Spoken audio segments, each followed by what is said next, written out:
संसद का मौजूदा सत्र 13 अगस्त तक चलेगा और आज 29 जुलाई हो चुकी है। हमें लगता है कि इस देश के तमाम युवा आज ये देख रहे हैं कि उन्होंने जो मुद्दे उठाए उन पर संसद में हमारे नेता, हमारी सरकार क्या कर रही है। हालांकि इस राजनीति के बीच पेपर लीक के खिलाफ जांच, सजा, जुर्माने को कड़ा बनाने वाला संशोधित जो बिल है वो ध्वनि मत से लोकसभा में पास हो गया और अब राज्यसभा में जाएगा।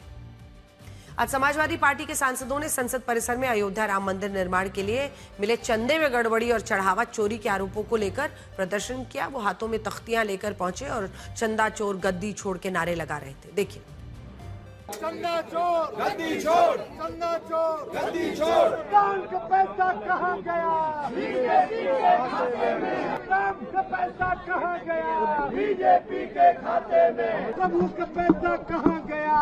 बीजेपी के खाते में। प्रभु का पैसा लूट लिया।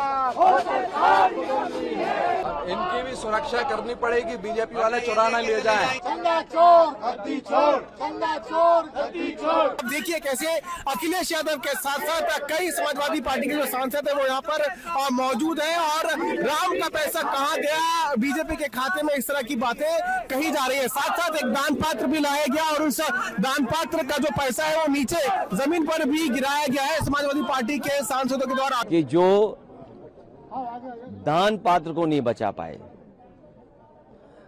श्रद्धा से जो चढ़ावा चढ़ता है उसको नहीं बचा पाए, उनसे क्या उम्मीद करोगी कि इस तरह के पेपर लीक नहीं होंगे, परीक्षाएं रद्द नहीं होंगी। संदेश साफ है, जो श्रद्धा के साथ खिलवाड़ कर सकते हैं वो हमारे युवा नौजवानों के भविष्य के साथ भी खिलवाड़ कर रहे हैं। दूसरी तरफ बीजेपी सांसदों ने संसद परिसर में झारखंड लोक सेवा आयोग, झारखंड कर्मचारी चयन आयोग की भर्ती परीक्षाओं में धांधली के विरोध में प्रदर्शन किया और झारखंड के मुख्यमंत्री और सह शिक्षा मंत्री हेमंत सोरेन का इस्तीफा मांगा। यानी वही आरोप प्रत्यारोप की राजनीति जिसका हमने अभी जिक्र किया था। तुम्हारे में ये, हमारे में वो।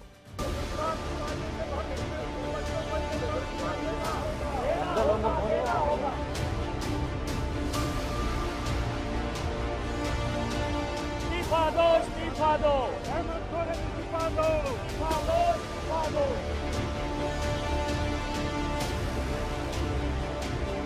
लीपापोती चल रही है, सीआईडी जांच हुआ है, जो जेपीएससी के अध्यक्ष हैं उनका इस्तीफा हुआ है, लेकिन उसमें जो झारखंड मुक्ति मोर्चा के जो महासचिव हैं उनकी पत्नी खुद उसकी सदस्य है, अभी तक उसका इस्तीफा नहीं हुआ है।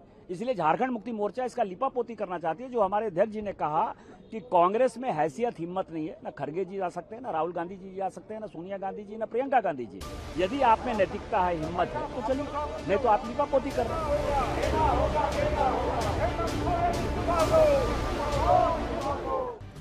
आज ही पंजाब कांग्रेस के अध्यक्ष अमरिंदर सिंह राजा वड़िंग के अगुवाई में कांग्रेस के सभी सांसदों ने पंजाब में पेपर लीक का मुद्दा उठाया और यह आरोप लगाया कि पंजाब की आम आदमी पार्टी की सरकार के 4.5 सालों में 6 बड़े पेपर लीक हो चुके हैं और इन पेपर लीक्स के लिए पंजाब के शिक्षा मंत्री हरजोत सिंह बैस कब तक इस्तीफा देंगे। देखिए। पेपर लीक बंद करो, बंद करो, बंद करो। पेपर लीक बंद करो, बंद करो, बंद करो। पंजाब सरकार हाय हाय हाय हाय हाय हाय। हरजोत बैस को इस्तीफा लो, इस्तीफा लो, इस्तीफा लो। आप सरकार हाय हाय हाय हाय हाय हाय। भगवंत मान माफी मांगो, माफी मांगो, माफी मांगो। पंजाब सरकार मुर्दाबाद, मुर्दाबाद, मुर्दाबाद। पंजाब सरकार मुर्दाबाद, मुर्दाबाद, मुर्दाबाद। 4 साल में 6 पेपर लीक हुए हैं और रोजाना धरना प्रदर्शन हो रहा है और भगवंत मान कह रहा है चीटिंग का केस है। अगर चीटिंग का केस था तो आपने क्या किया अब तक? क्या सजा दी उन गुनहगारों को?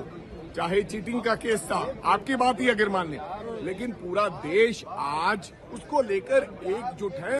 संसद के मानसून सत्र में आज भी हंगामा जारी रहा। लोकसभा हो या राज्यसभा, दोनों सदनों में शोर शराबा, नारेबाजी, स्थगन की तस्वीरें सामने आई। संसद भवन पहुंचने से पहले प्रियंका गांधी वाड्रा ने भी शिक्षा मंत्री प्रहलाद जोशी पर की गई अपनी टिप्पणी पर कायम रहते हुए दो टूक कहा कि उन्होंने जो कहा वो सच था। ये वही टिप्पणी है जिसमें कांग्रेस शिक्षा मंत्रालय का अतिरिक्त प्रभार संभालने वाले प्रहलाद जोशी पर बिल्किस बानो रेप मामले में दोषियों की समय से पहले रिहाई के समर्थन का आरोप लगा रही है। उसमें अनपार्लियामेंट्री क्या था? उसमें तो सच्चाई थी बस। तो सच्चाई के लिए अगर वो सजा देना चाहते होते, मैं तो सच बोलूँ। आपने देखे हैं, पूरे वीडियोज हैं। और सिर्फ ये नहीं, एक वो मैंगलोर में जो पिटाई हुई थी लड़कियों की पब में, उस आदमी को बीजेपी में किसने ज्वाइन कराया? प्रहलाद जोशी जी ने। उसके बाद 5 घंटे बाद या जो भी है उनको निकाला, लेकिन ज्वाइन कराने की फोटो भी है उनकी। तो उनका एक इंसिडेंट नहीं है ना, उनकी एटीट्यूड है महिलाओं के प्रति, उनकी एटीट्यूड है। आज संसद में राहुल गांधी के भाषण पर भी विवाद हुआ। राहुल गांधी ने करीब 50 मिनट का भाषण दिया, जिसमें उन्होंने ये आरोप लगाया कि पूरे सिस्टम शिक्षा मंत्रालय पर आरएसएस का कब्जा हो चुका है। इसके साथ ही राहुल गांधी ने प्रदर्शनकारियों पर पैलेट गन चलाने का मुद्दा उठाया। गृह मंत्री अमित शाह पर गंभीर सवाल उठाए, सुनिए। मैंने उससे पूछा, एक बात बताओ, ये तीसरी कैटेगरी कहां जाती है? ये तीसरी कैटेगरी कहां जाती है? उसने कहा कौन सी तीसरी कैटेगरी? मैंने कहा अंधभक्त। इसको कहां डाला जाए? सर बट आप हाउस को ऑर्डर में रखिए सर। आप विधेयक में बोले मैं हाउस में ऑर्डर रखूंगा क्या? The moment I open my mouth, the entire opposition starts to shout.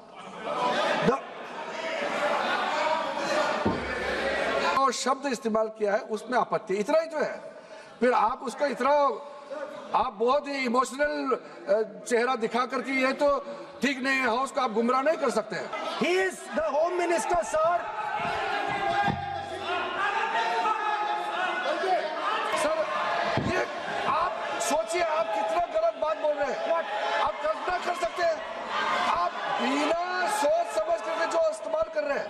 अगर नेता प्रतिपक्ष ने कोई गंभीर आरोप लगाया सरकार पे, तो ये सरकार की जिम्मेदारी बनती है कि किसके ऑर्डर पे पुलिस ने बच्चों पर, छात्रों पर, युवाओं पर इस तरह का व्यवहार किया है।